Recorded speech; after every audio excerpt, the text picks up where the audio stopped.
deixem vencer pelo mal, mas vençam o mal com o bem. Sabe, este é um versículo que conheço desde a minha infância. E quando eu trago ele à minha reflexão, eu percebo o quanto eu e você, seres humanos, temos ido contra a direção de Deus para as nossas vidas.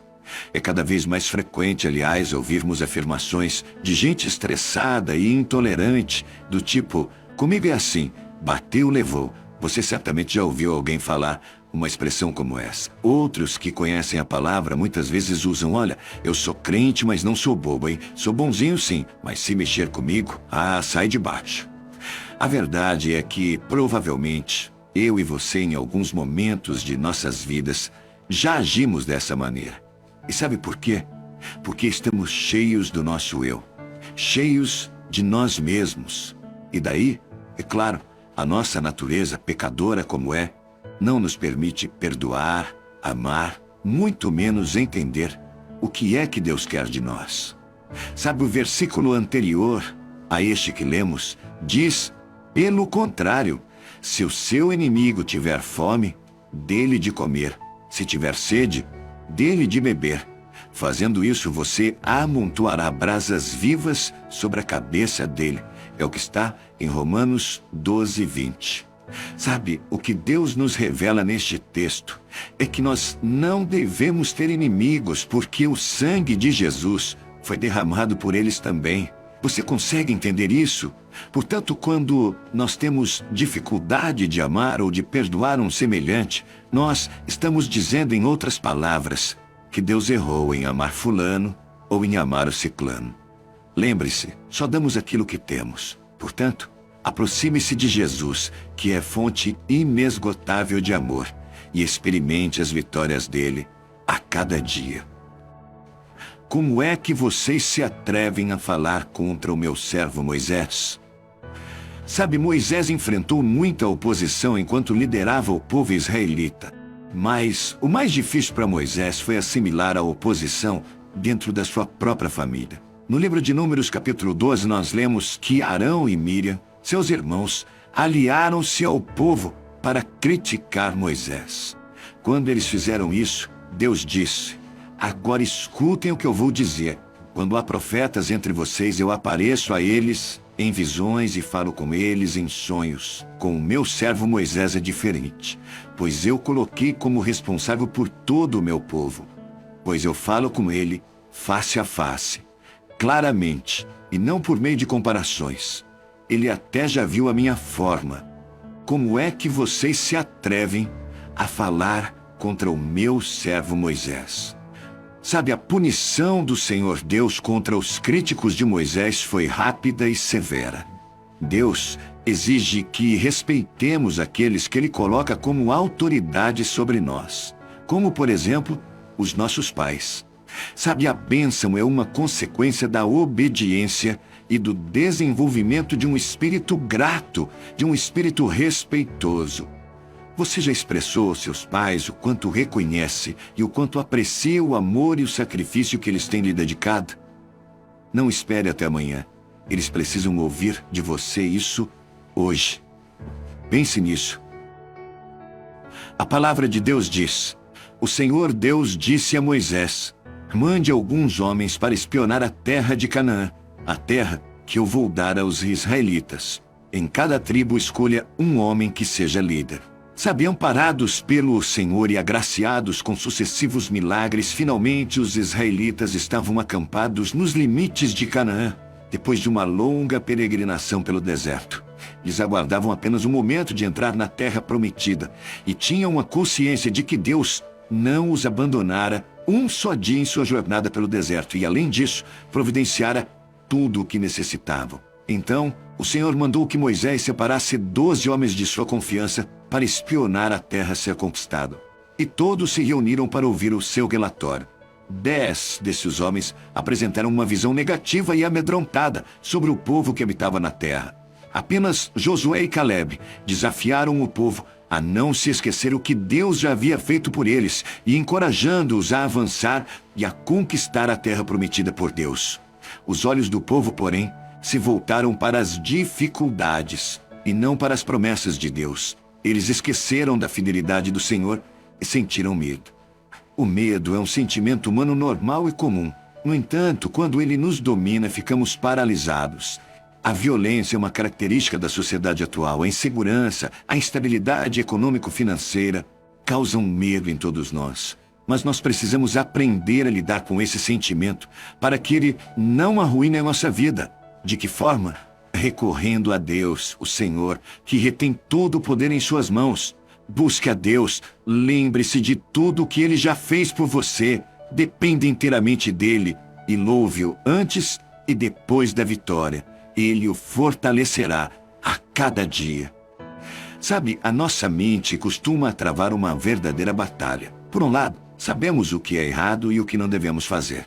Por outro lado, é exatamente na nossa mente que desenvolvemos os nossos desejos mais íntimos e fantasias mais secretas. E nós precisamos controlar a nossa mente para, em consequência, conseguirmos controlar também o nosso corpo. Sabe, se ouvimos músicas com letras que são indulgentes com o pecado, a nossa mente e o nosso coração serão dominados por desejos pecaminosos e responderão a esses impulsos. O apóstolo Paulo nos diz quais são as melhores armas para essa batalha. Abre aspas. As armas que usamos na nossa luta não são do mundo. São armas poderosas de Deus, capazes de destruir fortalezas, como está no versículo 4 de 2 Coríntios 10. Quando preenchemos a nossa mente com a palavra de Deus e daquilo que agrada a Ele, então estaremos preparados para enfrentarmos as tentações. As armas de Deus derrubam fortalezas. Cuide dos seus pensamentos.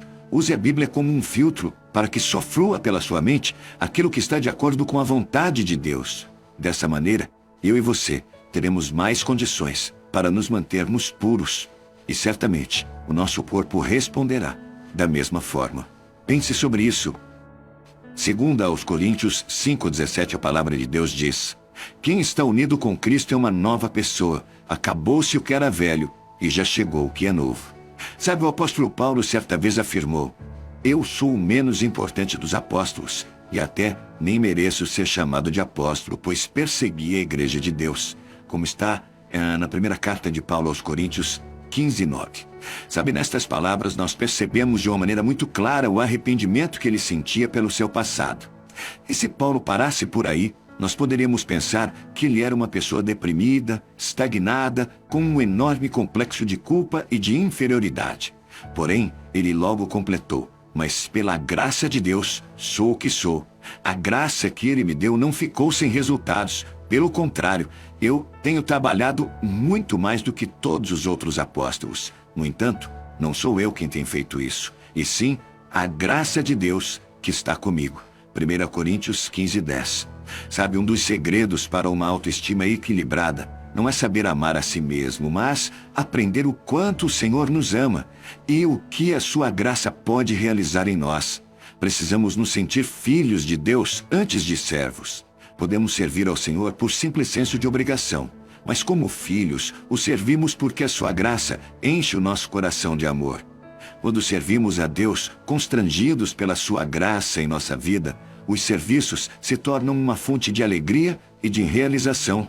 Em 2 Coríntios 5,14, o apóstolo reconheceu: porque somos dominados pelo amor que Cristo tem por nós, pois reconhecemos que um homem, Jesus Cristo, morreu por todos. A garantia da salvação em Cristo muda o nosso coração.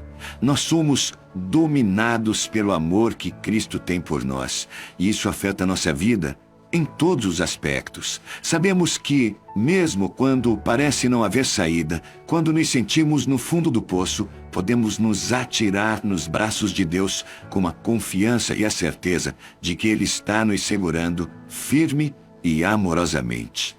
Sabe, quem está unido com Cristo é uma nova pessoa. Acabou-se o que era velho e chegou o que é novo, como lemos no versículo 17. Imagine o impacto de Cristo na vida de Paulo.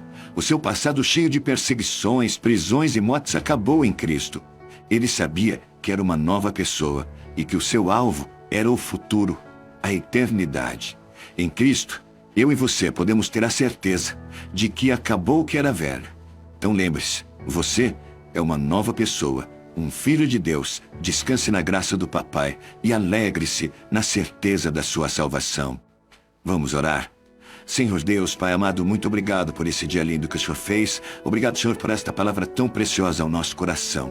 Pai, que esta palavra possa realmente encontrar uma terra fértil. Que o nosso coração seja terra fértil, terra boa, Pai, para receber essa semente. E que ela possa realmente frutificar nos nossos corações e produzir tudo aquilo que o Senhor tem nesta palavra para cada coração que a recebe neste tempo, Pai. Que esta palavra seja orientação, exortação, que essa palavra seja consolo, que essa palavra seja refúgio, que essa palavra seja fortaleza, que essa palavra seja aquilo que o Senhor preparou para que ela aconteça na vida de cada um de nós. Nós oramos, Pai, certos de que a Tua palavra jamais volta vazia. Obrigado, Pai, pela Tua graça que nos alcançou. Obrigado, Pai, pelo Teu amor que na cruz do Calvário verteu sangue imaculado por cada um de nós. Nós te amamos, Senhor, não por aquilo que o Senhor pode fazer, mas pelo que o Senhor é. O Senhor é o Deus Todo-Poderoso, o Senhor é o Deus Santo. Nós te amamos. Oramos no nome do Teu Filho amado Jesus, o nosso Salvador. Amém e amém. Graças a Deus. Não se esqueça que você é muito importante para o Senhor Jesus. Compartilhe essa mensagem com alguém que você ama. E não se esqueça de inscrever em nossos canais. Que Deus te abençoe.